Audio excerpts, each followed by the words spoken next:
Assalamualaikum warahmatullahi wabarakatuh. Halo anak-anak kelas 3, bagaimana kabar kalian hari ini? Alhamdulillah. Pak Guru doakan semoga kalian dalam keadaan sehat walafiat, tetap semangat belajar, tetap menjaga kesehatan, tetap menjadi anak soleh dan solehah. Amin ya robbal alamin. Alhamdulillah, pada kesempatan yang baik ini, Pak Guru akan memberikan materi Pendidikan Agama Islam dan Budi Pekerti kelas 3 semester 1 pada pelajaran yang kedua, yaitu senangnya belajar surah An-Nasr. Pada pembahasan yang terakhir, pesan surah An-Nasr. Anak-anak, sebelum kita lanjutkan, marilah kita berdoa terlebih dahulu. Berdoa mulai. Bismillahirrahmanirrahim. Rabbi zidni ilma warzuqni fahma.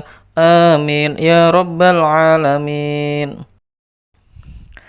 Anak-anak, Pak Guru ingatkan, bagi anak-anak yang baru bergabung di channel ini, silahkan klik subscribe dan tombol loncengnya agar kalian selalu mendapatkan video terbaru dari Pak Guru. Terima kasih. Anak-anak, sebelum Pak Guru menyampaikan pesan yang terkandung di dalam surah An-Nasr, Pak Guru akan membacakan surah An-Nasr ayat 1-3 beserta artinya. Perhatikan ya anak-anak. Bismillahirrahmanirrahim. Dengan menyebut nama Allah yang Maha Pengasih, Maha Penyayang. Idza jaa nasrullahi wal fath. Apabila telah datang pertolongan Allah dan kemenangan. Wa ra'aitan nasa yadkhuluna fi dinillahi afwaja. Dan engkau melihat manusia berbondong-bondong masuk agama Allah. Fasabbih bihamdi rabbika wastaghfiruh innahu kana tawwaba. Maka bertasbihlah dengan memuji Tuhanmu dan mohonlah ampunan kepadanya. Sungguh Dia Maha Penerima Tobat. Anak-anak, surah An-Nasr menjelaskan tentang sikap kaum muslimin apabila meraih kemenangan. Kaum muslimin harus menyadari bahwa kemenangan tersebut adalah bentuk pertolongan dari Allah Subhanahu wa Ta'ala. Berikut penjelasan kandungan ayat per ayat dalam surah An-Nasr. Pada ayat pertama, menceritakan tentang penaklukan kota Makkah yang pada waktu sebelumnya tertutup bagi kaum muslimin. Kata Nasrullah diartikan dengan pertolongan Allah Subhanahu wa Ta'ala. Karena hakikat kemenangan adalah milik Allah semata. Manusia hanya dapat berusaha, tetapi Allah SWT yang menentukan hasilnya. Kemudian kandungan ayat dalam surah An-Nasr yang kedua adalah menjelaskan bahwa setelah kemenangan umat muslimin atas kota Makkah, umat manusia dari seluruh penjuru tanah Arab berbondong-bondong datang dan menyatakan masuk Islam. Jadi ketika kaum muslimin sudah menang atas kota Mekah, banyak manusia banyak orang yang berbondong-bondong datang dan menyatakan masuk Islam. Itu pada ayat yang kedua. Kemudian pada ayat yang ketiga, Allah Subhanahu wa Ta'ala memerintahkan kepada Nabi Muhammad SAW untuk bertasbih dan memohon ampunan. Bertasbih artinya mengakui kebesaran dan kesucian Allah Subhanahu wa Ta'ala. Beristighfar adalah pengakuan dosa dan permohonan ampun untuk memperbaiki diri dari kesalahan. Anak-anak, surah An-Nasr adalah surah yang ke-10 anak-anak.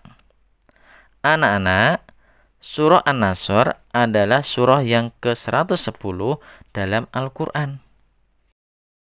Jadi Al-Quran itu ada 114 surah.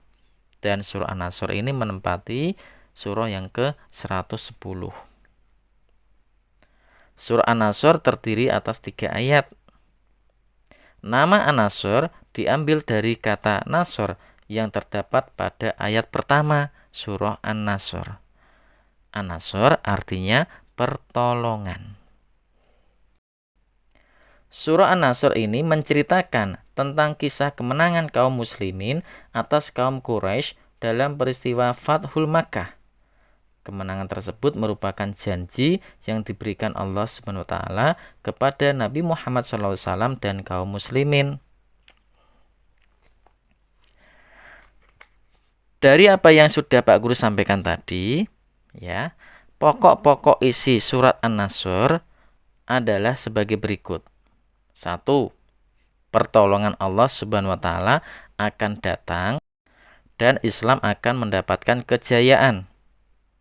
Yang kedua, perintah Allah Subhanahu wa taala kepada orang beriman agar bertasbih, memujinya dan minta ampun kepadanya dikala terjadi peristiwa yang menggembirakan.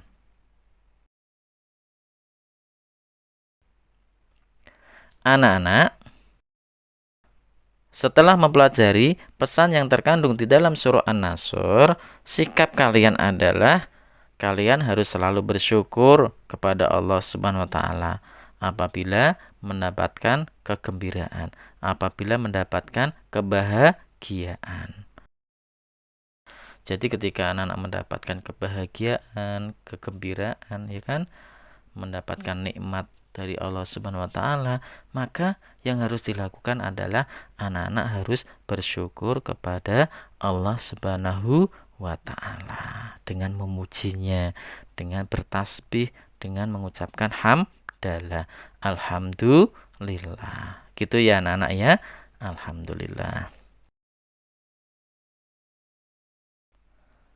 Anak-anak, demikianlah yang bisa Pak Guru sampaikan pembelajaran pendidikan agama Islam dan budi pekerti kelas 3 pada semester 1 ini. Pelajaran yang kedua yaitu senangnya belajar surah An-Nasr pada pembahasan pesan surah An-Nasr. Mudah-mudahan bermanfaat. Dan pesan dari Pak Guru, semoga anak-anak menjadi anak yang ahli syukur, anak yang suka mensyukuri nikmat yang diberikan Allah kepada kalian semuanya. Amin ya robbal alamin. Marilah pembelajaran ini kita akhiri dengan membaca hamdalah bersama-sama. Alhamdulillahirabbil alamin. Wassalamualaikum warahmatullahi wabarakatuh.